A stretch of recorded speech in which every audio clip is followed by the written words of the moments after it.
as an entrepreneur, my dad never takes shortcuts and never bends corners. He's very, very forward thinking. He never ever just looks at the trees, he looks at the complete forest. So if he makes a decision now, he's definitely thinking about how it will affect the company, the people who work for the company, and not even just the company, maybe even Jamaica on a whole. One of his go-to phrases is, "What's good for George Swire may not be good for Jamaica, but what's good for Jamaica is definitely good for George Swire."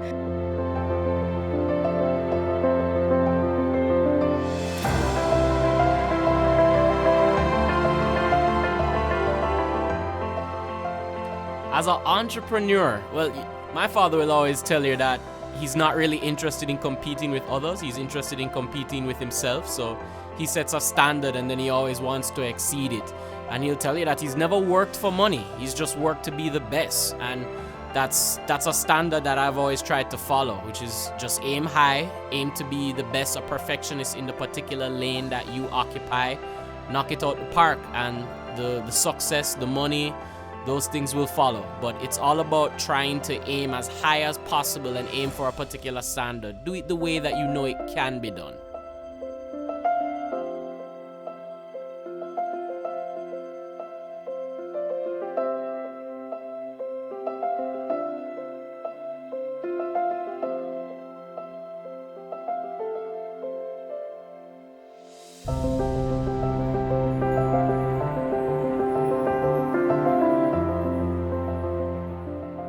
Giving really genuinely makes my dad feel good, and that is a trait. I've picked up many of his traits, some good, some bad, but that is one of his best qualities, and I hope as I grow older I will follow that example.